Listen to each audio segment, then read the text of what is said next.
recording somehow. I think it has been recorded. So, yeah, I haven't figured out how to really start like this kind of conversation. I haven't really started. So yeah, so this is pretty much how you should run, I guess. Are we already recording? Yeah, we already been recording. Holy shit, that's a good start. Isn't that how everything should start? Like really weird and really awkward, like and really cold sometimes. Yeah, it's the same with shows actually. Uh, I never understand how to fucking start shows. Like it's the same thing that Louis C.K. also said. And I feel the same whenever I go up, like, why? What do I say? Okay, let's start with the joke. I've tried everything on stage. Let's just go and like hi and then start with the joke. Or like I haven't tried everything, but some of the things. Or like just go up and, hi Singapore and shit like which means nothing.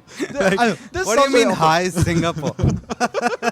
Good to be here? I had to be here really. No one actually really cares about like, okay, look, no one really cares about you coming down. I don't know. Yeah, clearly don't. Yeah, they're just here for somebody being funny, and now you turned out. And then you have to, like, before you become funny, you have to talk shit. Okay, look.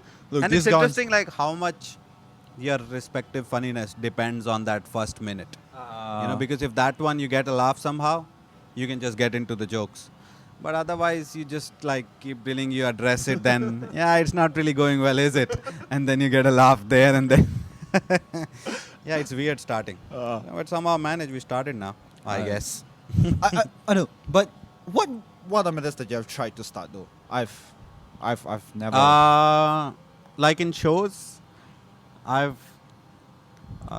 like the places where I know when I do in India, so that club I know, and if it is a proper club, then you can go and just start with your jokes because they are ready. There was a host before you. There was an opening act. They've come for comedy. You've got their attention. But in a club or somewhere else where there is some paneer and fucking deal in the middle, or like they didn't like the way you are dressed up. Yeah.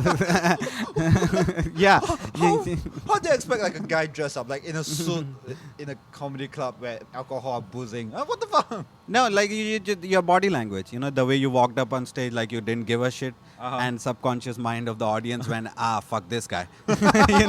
Then you really had to be even more funnier to get them back. I mean, that's what I feel all the time. I don't know, but if you go up, I thought when you go up, you don't give a shit. And people kind of like, oh, okay, after a while, okay, so this is his persona. This is what he's going to be like.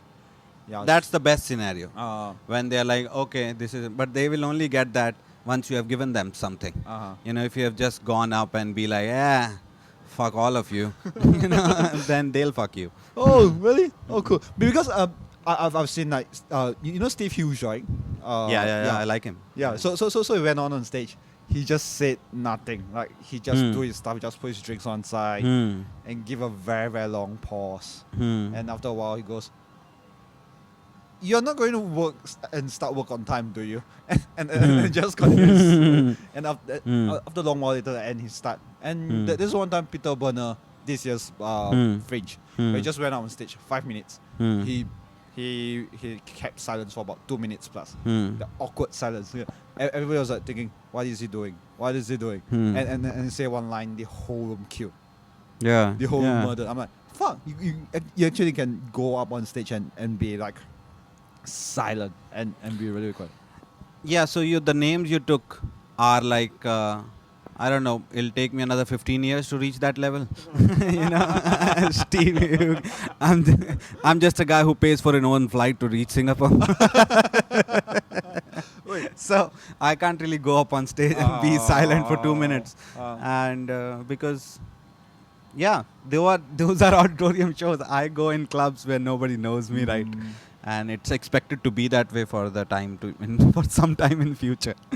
So I feel like I have to start with jokes, immediately. Like you can have a line, you can have few tricks, you can have few hacks. Like I had done that, some of it, but I don't like doing it now. Like some prepared line earlier, and you go up, you be silent for 5 seconds, and then you're like, that one was in the memory of this and that, or my wife stopped me for saying, so I skipped the first joke, some shit like that. Or so I stopped doing it because I didn't like doing it.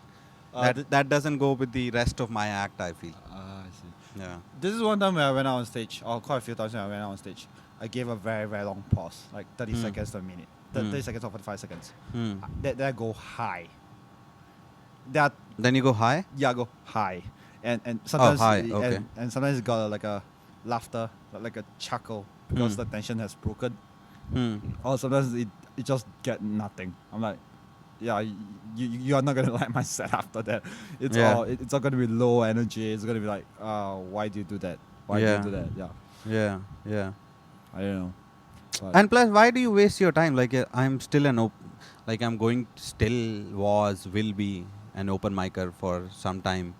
And like, stage time is so important right now. So I don't even want to go and waste even 15 seconds being silent on a prepared line. I'll rather go and try a joke or like work with the crowd and, fuck that up or learn it by making mistakes at this point. I don't know.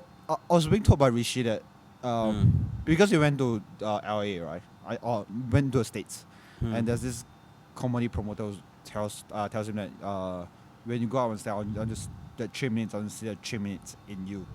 So he gave me an advice that when you go out on stage, try for that first 30 seconds, maybe you go try keep quiet, and maybe you'll figure out who you really are on stage, and that 30 seconds will present you as a person on stage. So I thought, yeah, sure, why not? Let's try that, right? Let's try to see if the audience member I can put myself out there and see. Yeah. I mean, whatever works for anyone.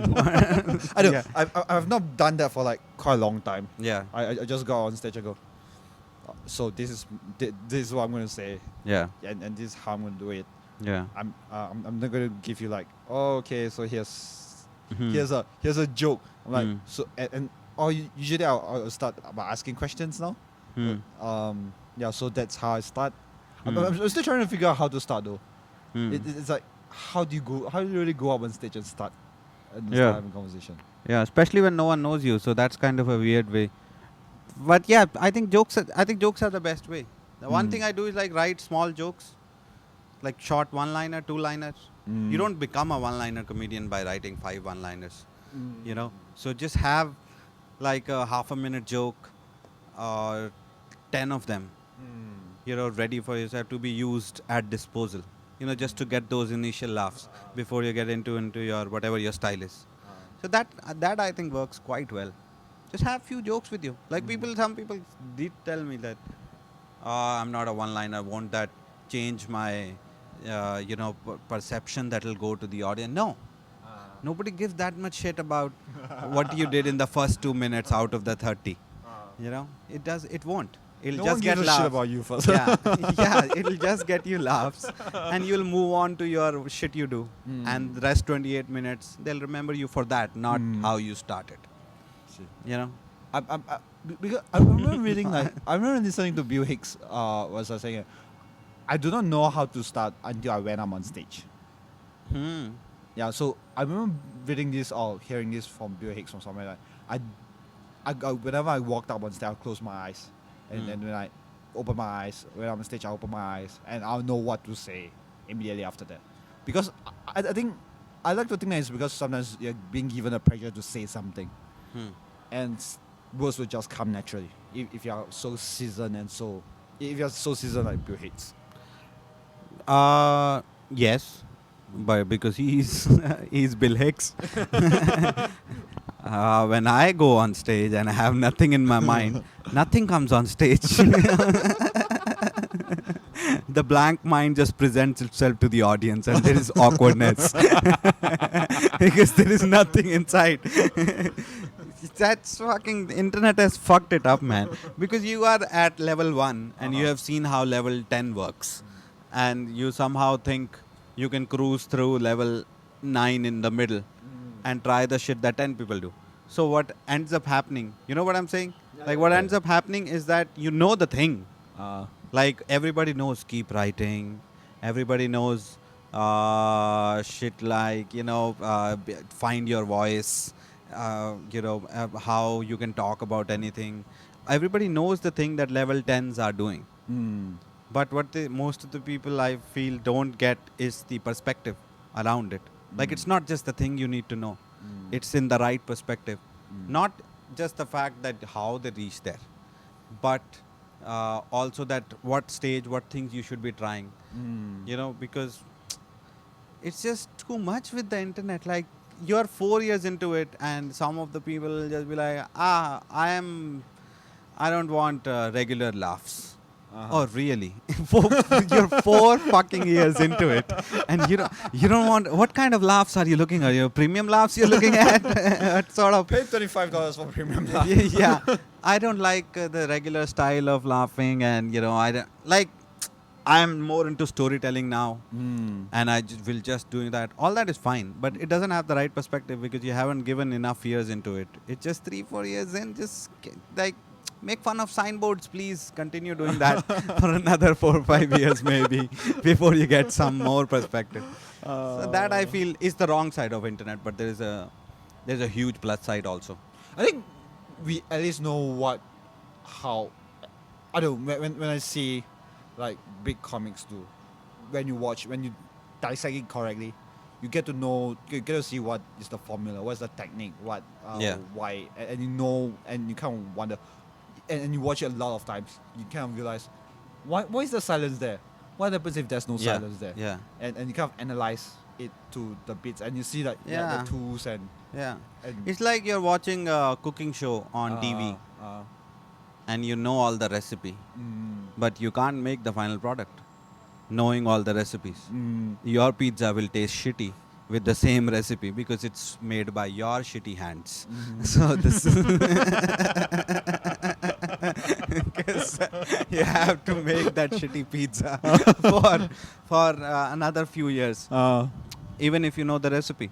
That's exactly the thing, So that's what I feel. But the rate will be faster, I think. Rate of growth because of the internet. Because earlier you had to go watch comics live, go to a comedy club every evening. Now I fucking sit at home and watch comedy 10 hours on YouTube. Like, there is a whole environment of stand-up in my drawing room, and I'm watching all of them, all the different styles, sitting at home. It gets in my brain, and I do that daily, and I watch all of them. So obviously it'll be faster. But then it's not just me, it's just like all the comics now. I see. But then again, it'll be like you're missing out those moments because there's a lot of editing done. So there are moments like those live moments that you can't achieve without watching it live. Like how to deal with a heckler. How do you take a step back and go think through what to say and how to say? How do you how do you walk? How do you? I think that really you need to watch it live. But if you watch like videos online, maybe you see how the joke structure goes. Right. Maybe you see a little bit of like the tools they have. Right. You haven't watched really all the tools they have though. Yeah. So when I say the internet will make you growth faster, so it's in those aspects. The aspects that you mentioned will obviously have to be learned online. And that's why their gap is that you will still take the years. If they took 10 and you put in enough work with the internet help, you might be able to achieve it in 7. Oh yeah. But you still have to go out, and of course you have to go out, be on stage, be in the real shit. It'll just make the flow faster. Like, you can see the destination clearly with the internet. That's the thing. Okay, this is what they have done. There is fucking whole chart of what they have done throughout their life through Wikipedia. This is what he went. This is the direction when stand-up was not good for that guy. That's the reason why. Like, the story in and out. That's way too much information. Like, possibly more than what I need. Thanks, internet. I know. The internet gives me a lot more hope. Sometimes I also feel like you see our favorite. You see a lot of our favorite comics. Mark Maron, 50 years he reaches success. Louis C.K., 40 years he reaches success. You look at Rodney Dangerfield, 70, 80 years old, reaches success, and you're like. When we go up on stage and you keep doing stand-up and you just go, all right, you still have like a few years more. It's okay. my favorite heroes are going like later, getting success later in his life. I still can do this. I still can do this. I still can do this. And then you realize, wait, what the fuck is wrong with me? And you cannot reach that. When you I don't know. I'm afraid that when I reach that age, I go, you know, maybe I can't be a comic after all. And I'm like, half a century is gone. So I'm like, oh fuck, right?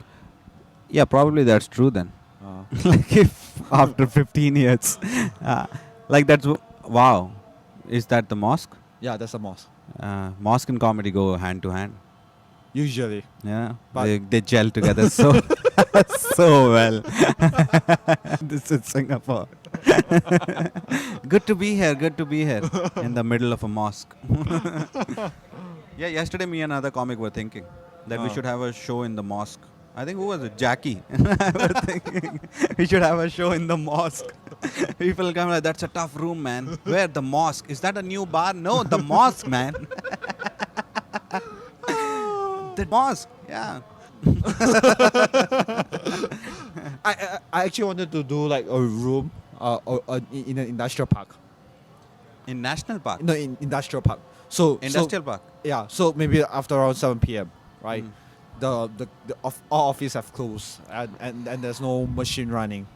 Yeah. And that sounds crazy. Yeah, it's like the weirdest place. Like people go for comic book stores, people go for like washing laundry place. You know what? Let's go to an industrial park, because the industrial park I know, all the offices are like super low ceiling, very good for comedy, very Amazing. good for office. Yeah, so it's like fuck that would be if I remove the tables and chairs, I can have a room. Yeah. Alright. So yeah, I'm not sure how you'll go though. You work there, right? Yeah, I work there. Or do the viewers know where do you work during the day? No, I Oh, don't in think fact, they know I yet. didn't know.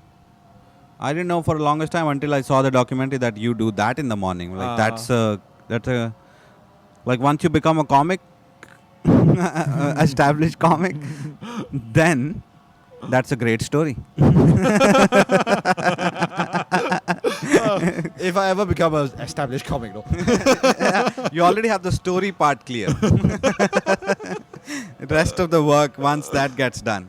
No, I need 15 or 20 years down. Yeah. What do you do during the day? Like that? What is that work exactly called? Yeah. It's called Metal fabrication. metal sheet fabrication. I don't know. I always say this, right? Was that what you wanted to do when you growing up? Metal fabrication? No. No. Oh shit, that's a bummer. Yeah, what to do? I'm a man with no ambition. So I always wanted to do one of those jobs really. Because really? all the jobs I did were like all those that you get after MBA. Those, where you're like more like I wanted to do a real fucking job. Take these bricks, put it up there. And you're like you moved something. How is that like a job? How is that like a real job? That is like all the jobs you're like, hey, like I felt I sent emails for 7 years in my job. That's all I did.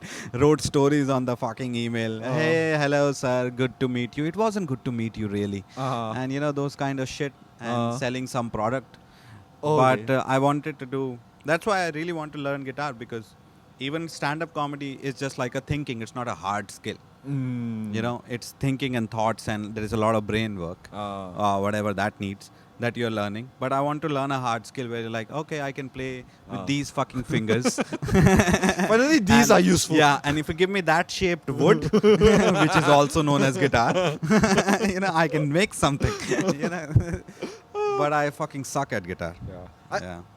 I think everyone suck at guitar at some point. I guess I tried playing guitar, but it just didn't work out well. I'm like, when did you start? When I was 15, I was listening. That's a good age to start. That's where I missed out on. But I started when I was 23. That's when it struck my brain. Oh, okay. That there is that thing called guitar. Why did I never pick it up? But how do you find out that there's this thing called guitar? Do you listen? Like I knew the guitar, but I don't know. Some book I read, some Indian author or some fucking popular bullshit I was reading, and there was this line about some guitar that you don't know these chords and all of that, and at this age, something like that. Which is when I'm like, yeah, I am crossed that age. I don't know these chords. and it was like in the middle of my examinations in India. I was like, went to my mom and said, okay, I need to learn guitar. She's like, tomorrow is the exam. Like, yeah, but I need to start learning today. As a mom, regretted that. Yeah, that I'm decision. already very late. You don't know. Because that's another thing. Like, that's where we got delayed in life. 32, trying to become a comic now.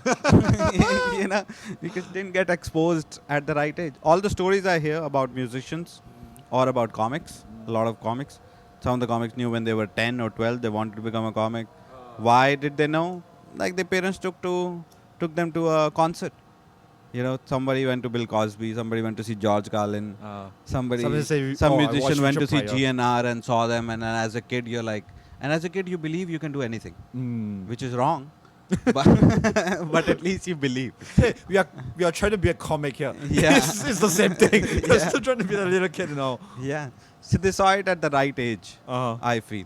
8, 9, 10. When I was 10, 11, they were taking me to fucking local circus. And I turned out to be a joker anyway. But isn't that like a good thing? Like, but at least, do you find a spark in the local circus then? Because No. I've never been to a circus before. No, that's bullshit. I hate it. Then Like, why I see the misery in their lives while they're on stage. Like, if I had gone to a stand-up, I would see the that stuff he has created out of his misery. But in a circus, it is just the misery. They didn't create anything. The elephant is sad.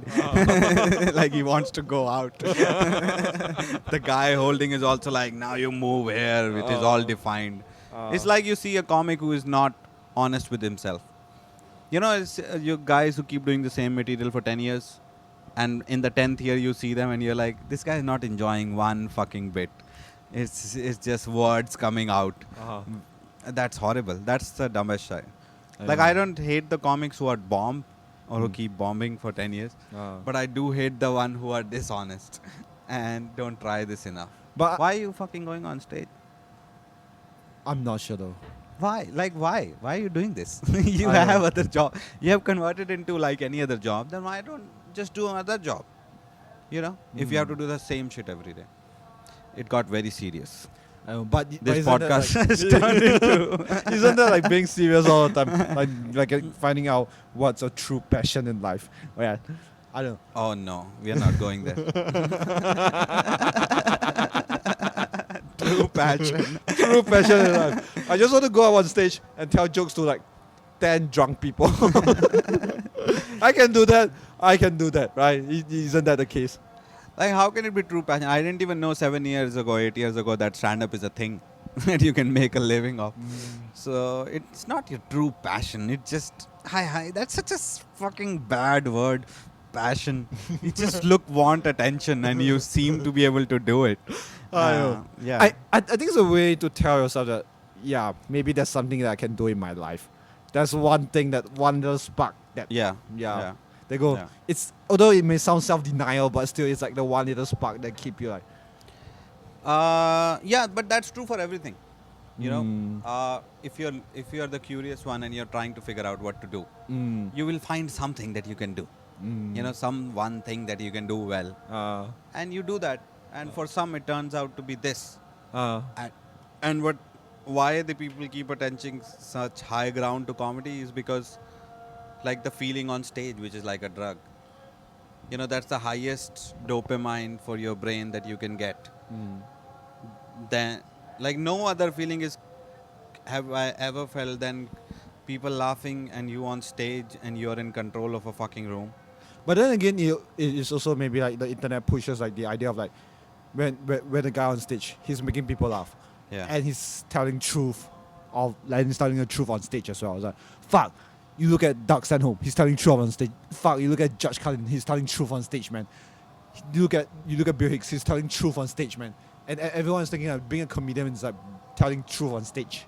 And I feel that sometimes it's like it's a really weird thing. I've seen like an open micer, a friend, a person that I know, who was in Singapore, but as a student, but she went back and like, oh, dropping truth bombs, man. I'm like, no, you're telling dick jokes in a comedy place. So you're not dropping truth bombs. You're just telling dick jokes that you like?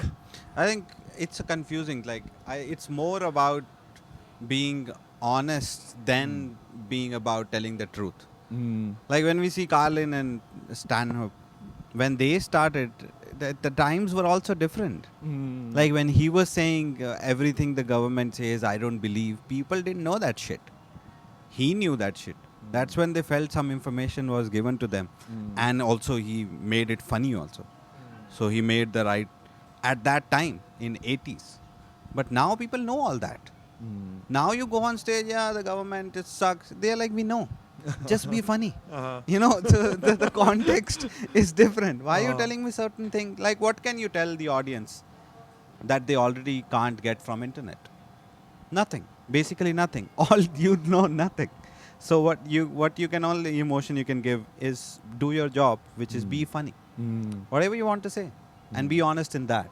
So like I think that's the differentiation between when you see Carlins or those people and you feel like you can be an iota of it, you can't.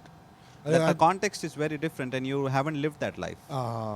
You're 20 years old, you're just out of college. So stick to dick jokes and make them laugh and go back home. Yeah, but it's the idea like, maybe it's like because you're saying like, oh, I'm dropping truth bombs. You're not. Dick jokes are not truth bombs. You're like, it's okay to go, hey, I'm doing a comedy bit. And I'm here at this maybe this comedy club saying funny shit. I think it's okay with that. But I wouldn't say that, oh, I'm at this comedy club. There is also other side of saying that I'm dropping truth bombs. Because if you say you're coming from a comedy angle, don't take this seriously, then they don't, like, if they get offended, you are like, this is fucking comedy. You have a defense. And that's where you should stay. Because you can't stop them from being offended. Right? That's in there. Once it's out of your mouth, some of the people may get offended. You can't stop it. But you have that, this is fucking comedy. But if you say I'm dropping truth bomb, then what the hell are you doing really? You're not. What truth? Like truth bomb? I read this one. I can show you later. I think that's just a way out of your bombing by saying I was just telling the truth. Like out of although this is not funny, but yeah, the government had this conspiracy that I read on second news. Yeah, so I think it's pretty silly though. I'm not sure though.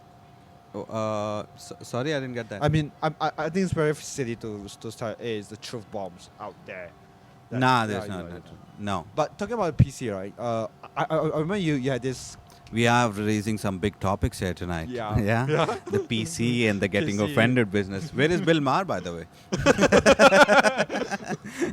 Shouldn't we be on network TV? Why are we at Blue Jazz Cafe outside with the trees around? We are not. I don't not that famous. We are not that serious enough to get Bill Maher. We are not rich enough. That's. Yeah.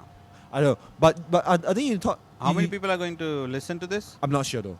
Are we hitting double digits? I'll be. If we hit double digits, that'll be good. You are very positive. I'm thinking of like a single digit. That's all. Yeah, double digit is an optimist figure. Yeah. Shit. But yeah, because you have the I remember you did a bit about India. It was like souls. Like you come to Singapore, you're talking about souls and you go and that got a very big backlash. At least from the. I remember it was being reported in like some Indian news website or something like that, right? Yeah.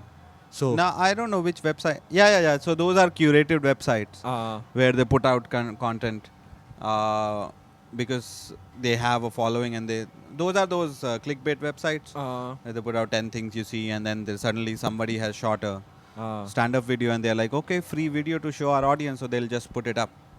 Okay, so basically it's nothing then. It has an audience, but I feel none of those audience have any perspective in life. Because that's only people who don't have any perspective in life read those websites. At least they have some perspective in life. Like it's very mainstream. It's very just the ground level of things. And they know about everything but just the ground level. But nothing else. But I saw the YouTube page itself, the video page itself. Yeah. There are also comments like saying that oh, if you're not happy with India, why don't you not go back to India and stay in Singapore then or something? Yeah. That's very typical. We keep sending people outside the country. Uh-huh. Like nobody goes, but we are so happy to just go out, go to Pakistan, go to Singapore. Just don't come back if you don't like it. Which is like, you know how your parents used to give you wrong authority whenever you question anything as a kid because they don't have the answer and you're telling the truth in a sense. Well, it's the same. Once they see out of their defense, like I used to, used to have a joke which is about someone called as Biharis in India, which is, let's say, Malays in Singapore. And that community again gets back, if I make fun of your mother, how will you feel? I'm like, I'll feel amazing if it's a good joke. Because I know nothing happens to my mother when you say anything. Please make fun of my... The only thing I'll be disappointed about if it's a bad joke. You know, so just make it a good one. But use my mom as a trope, no problem. Just make a good joke. I remember Colin had this bit about like if someone there's a offense or saying, oh, fuck your mother, and Colin don't really matter, like why would I be offended like you wanting to fuck my mother? Yeah, I was like, oh, because nothing happens really. Yeah, nothing happens. Really. Yeah. So I'm like, okay. I'm not sure whether it's because we are so jaded, or we kind of like, yeah, you know, it's okay. I don't really give a shit anymore. If you want to do anything, you want to say anything that's against my family, I don't really give a shit anymore, right? Yeah, because as comics, you don't really give a shit about anything really. Like, I have no hope. I have no hope at all. This sounds like, relatable. my only hope is to try to have as much fun every day as you can have. That's the only hope. Like going by this whatever, because end of the day all of this doesn't really mean anything. You know, you couldn't do anything else, so you came on stage telling jokes and they see you as a picture of authority, but don't take me seriously really. Just don't. It doesn't mean anything. You know, I'm not proving a point, I'm just trying to be funny. Let me be funny. I really want to be funny. That's one thing that a comic really wants, which is attention by being funny. That's all it is. I know. I was being told that, you know, humor is subjective. I'm not sure whether to take offense by that. When we go, oh yeah, humor is subjective, right? I don't get your humor sometimes, or you know, I don't like your stuff because humor is subjective, right? So you're saying that I'm not funny then, or I'm not, or when you say you're not funny to me, I can't feel very angry sometimes when people say, oh, you're not funny to me. I'm like, oh yeah, so I'm not funny in general, or where am I not funny at all this kind of stuff? Well, you know you are funny or not. Like if you are been in comedy for 5-6 years, then you know you are funny or not. Like you're very clear. You can't bomb for 5 years and think you are funny, and you can't make enough people laugh for 5 years and think you're not funny. You know, you will know for sure that I'm funny or not. And that's the end of the like discussion. You don't care what any one person think, because I've had a lot of people, not a lot because I haven't really played to a lot of people. Whatever gigs I've done, like some when I used to joke a lot about marriage in the start of the career.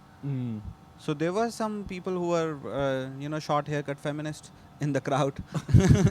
Those that you can make out from the face that they are the feminists, which is completely okay.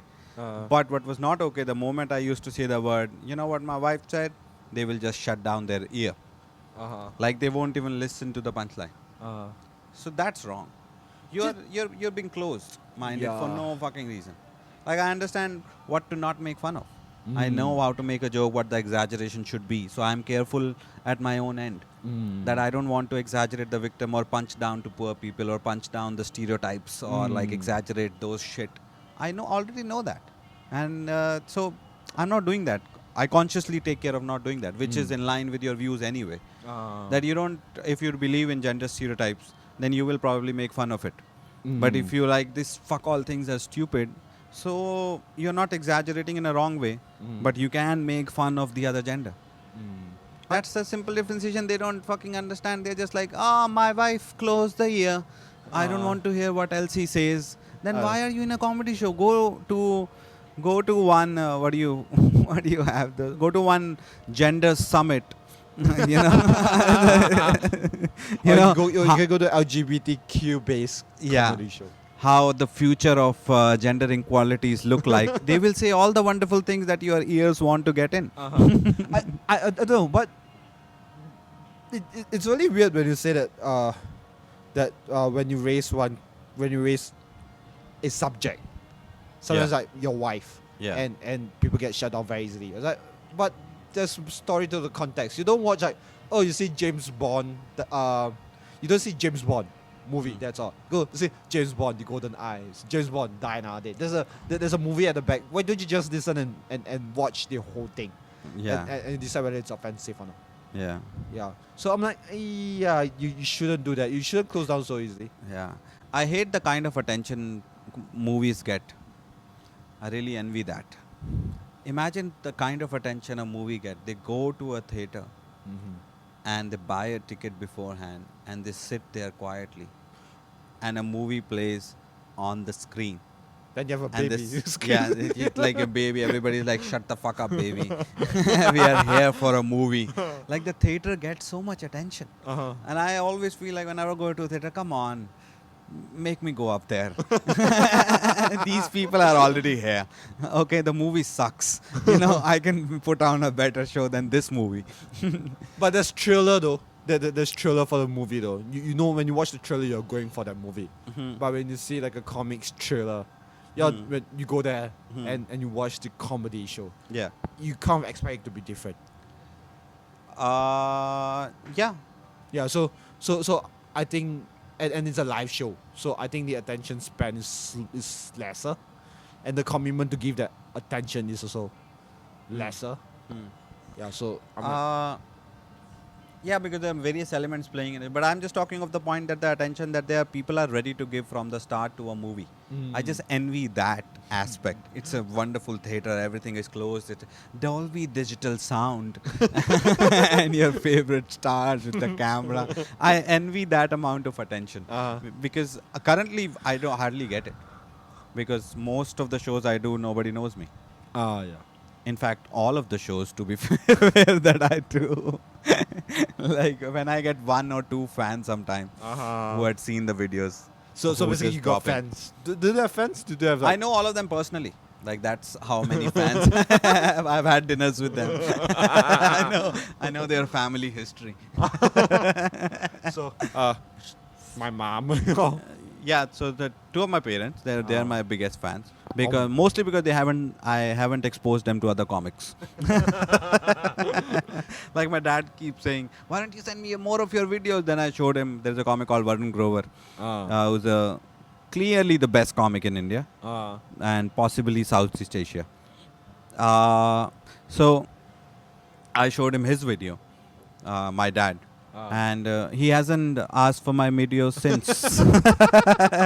He's playing that on loop again and again. But don't your dad get sick of his comedy? Dad? Yeah. No, because it's so amazing. It is at a conclave in India with the video that I shared with him, where he talks about Indian politics in a funny way. So in my view, that's kind of a Jon Stewart movement of India, where he's talking, and in front of the politicians, in front of the biggest politicians of India in the conclave, and he's talking about their government, other government, their names, in a funny way, with the right perspective. And that's like a 15 minutes clip, and it's amazing. Shit. It's really amazing. And that hits a chord with my dad, because I'm talking stupid shit when he sees my video. He doesn't relate to that, but he relates to that political shit so much more. Oh, that guy. Oh, yeah. And then he came and said this thing to me after that. He also makes you think. I'm like, damn right. You got him. Yes, that's the difference. I don't make anyone think at all. But he makes them think and makes them laugh too. So he said the perfect line when he came back. So, yeah, that's I have 2 more fans, I think, other than my parents. My parents hate my comedy. Huh? My parents hate my comedy. While I was shooting documentary, my those students was asking the director was asking my mom and saying that, oh, have she watched my comedy show? I was like, no, not really. But she says that I do share the jokes with them, and the director was asking why. But do you think that he can be a comic? Can be a stand-up comic? And my mom was just saying, no. He got the worst sense of humor in our family. Okay, that's a good ego boost. That's like, thank you, mom. Like, that's for confirming that I bomb every night. I don't. I don't. Yeah, but once they see you killing, it kind of changes. Which I'm afraid though. Because I'm like, yeah, I'm not sure my sense of humor will translate it. Yeah. to them. Like that changed for my parents. They were anyway very supportive. Like they didn't find me funny, but we never discussed it. They were never like, you're not funny or you are funny. They didn't give a shit. They were like, yeah, do whatever you like, try. You are our son. The only one. So they were nice in that way. That's my biggest thing with my parents. Like they never stopped me from doing anything. They were like, do whatever you want, but they didn't know shit about what am I supposed to do. Is it Like- not a good thing? It's good and bad in a way. Like they never guided me in the right direction because they didn't know. And they never thought that they should know. They were just like, we are supportive. It's kind of like if you dig deeper, it's kind of like a safe position to take as a parent. No, we'll let him do whatever he wants to do. And all the blame also goes to him only then. Which is also they don't do. So they were very nice, but they never thought in that sense. Like they were not exposed enough. Oh, we need to show him. He doesn't know just because he's saying he wants to do that doesn't mean that's right. He doesn't know the other options. So they never exposed to that. My But they're parents cool is like anyway. the other side though. My parents like, okay, look, I have this office. You can go there and work. Right, work till you die.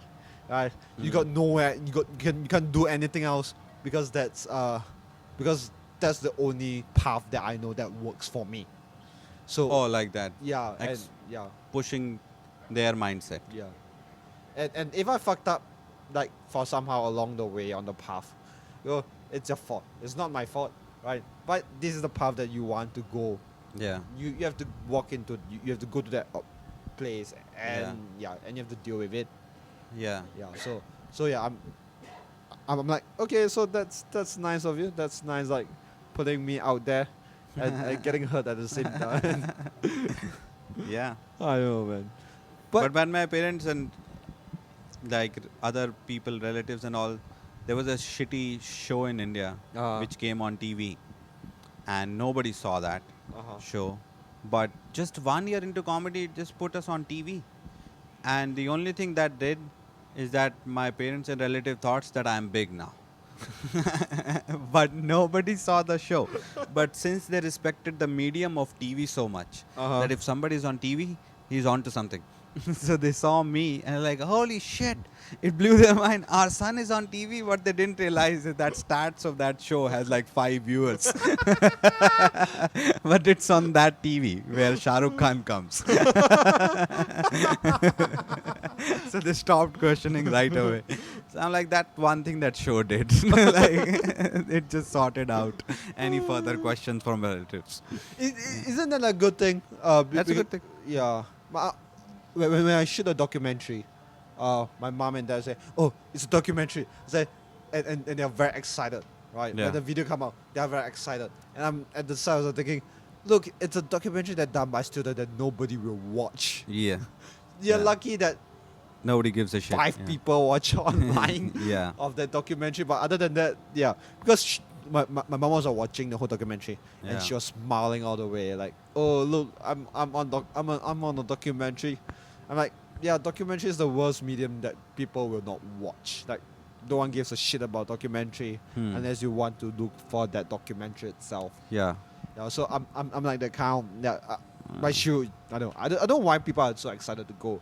up. Like, oh, your documentary is up on YouTube. Oh, your documentary. Oh, I watch you on TV. Like, all this kind of stuff. Yeah. I don't know. Yeah.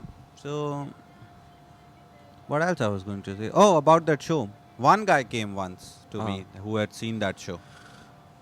And that guy was 66 years old. And I'm like, how come you saw that show? You 66-year-old man, you're certainly my target market. We can have so many shows together. He says that because that show comes on at 6 a.m. in the morning. So he's like, just, after my morning cup of tea and before I go for morning walk, me and my wife sits and watch your comedy. What a time to see comedy. Reaching out to old people when their marriage is over. My comedy is making them stick together before the morning walk. It's not some big calamity that we host into. Yeah, like as a comic, you're supposed to reach out to 18, 19 years old as an audience. Because they are fucking in college. They are going to have money in their 20s. They'll spend it on your shows. Those are your best fans. I have 65-year-old who can't go out of their house. Who can't, because they can't book an Uber. But isn't that a good thing though? That's like, okay, this is left. This amount of money that I've left for 10 years and I don't know what to spend on. Alright, let's go to a comedy show and watch this guy. Where I watch at 6 a.m. in the morning. Nah, they're not going to move out. They're just going to wait for me to come on TV only. Otherwise they'll move to other shit on TV. But how do you get to know them though? How do you know? I went to a show, which was again an old people show in India. And one of the old people came and said this. I was like, I've seen your show. I'm like, how the hell have you seen my show? You're not the kind who go to clubs every evening. Yeah. I don't know, but is there like a lot of old people show? Which one? Is there a lot like old people show in India? Nah, I mean, as in comedy-wise? No, we have like one big show there, which is Kapil Sharma, which is on mainstream TV. It's the most horrific kind of comedy. Why would you say that? Because think of all the things that are wrong with comedy. So it's like very big room, high ceiling. No. It's not. It's like a set. It's on TV. It's on network TV, television. Oh, okay. So it's like a national phenomenon. Like that's one of the jokes. Like people meet you and you're like, hey, you're like Russell Peters, huh? You know that joke? So the same way, you're gonna become Kapil Sharma, and you're just like, get the fuck out. And I don't want to hear another word from you. You don't know shit. And stop watching that show. It's just a wrong show. I mean, just Google about it. I feel weird even saying how it is wrong. It's just wrong in every term. I know. Yeah. I don't. The guy is funny though, but he's just sold out. Really? Yeah, completely. Wait, you don't like loud comics? Because Sean, you don't like loud comics? You don't like loud? No, it's not like I don't like loud. I just prefer. Like I like stand-up comics, all of them. As somebody on stage trying to tell jokes, I like the feel of it. But as a preference to within that, I like who are laid back. Oh yeah. Yeah. Dave Chappelle. Yeah. Who are laid back in their own move, who have their own groove. I like those. Yeah. Sweet. Yeah. Alright. I don't like those. I don't prefer them. Wait, so you don't like Sam Kinison then? So you don't really prefer Sam Kinison then? Yeah, not my favorite, but I still like his Style. Yeah, but not my favorite. See, because most of my, I like a style of comedy where the guy's angry and bitter, and he like Bill Burr is very angry, like Carlin is very angry and bitter and all this kind of stuff. Maron is angry and bitter. Louis Black is angry. Sam Kinison is angry. I don't know. Most of my favorite comics are angry and bitter, like angry and bitter white Jews, or angry and bitter old white Jews. I think if you look at it, all of them are angry at some way, and like it doesn't come across. Even Seinfeld doesn't come across as angry, but he's angry at. He's passive. He's pissed at those fucking labels on the juice car. It's a shitty pissing, but it's still pissed at that. And why the cow didn't say you? And he's pissed at the. Even Brian Regan, he's got definitely top 3 for me. Yeah, and Norm Macdonald. That guy is so fucking wow. He's the purest joke maker. But then I don't really get him because you have like you don't get Norm Macdonald? I don't get Norm. Why did we have this conversation? I'm not sure. Why not? I really couldn't get Norm Macdonald. Really? Yeah. I love him. I think he's the most naturally funny guy who doesn't give a shit and writes one of the purest joke writers. I think Stephen Wright is a better joke writer than Norm Macdonald. Probably, yeah. When it so- comes to one-liners and joke writing. But I'm talking about the overall persona Oh, okay. and the ones who are working today. I see. Yeah, because Stephen Wright, I think he's still working though. Is he? Yeah, he's still working. Let's cut this part then. Yeah, I guess so. All right. So yeah, all right. I think I should let's end this. Right. The show is starting, right? Oh, we have Yeah. time, but I think we don't have much more. Do we have more questions? I don't think so. Yeah. All right. So thank you for doing this. I guess I should Thank you, add this a Gary. little bit more professional. This was my first podcast ever by Gary. So if I become popular, you become popular. Let's hope we all help each other along the way. That's all. I get popular. Although too. I strongly recommend that you don't bank on that fact. Wait, are we all doing the same thing, like banging on the fact that the other person is going to be like famous? Yeah. I don't know. All right, sure. Okay. All right. Thank you very much. Thank you for doing this. I'll press the button.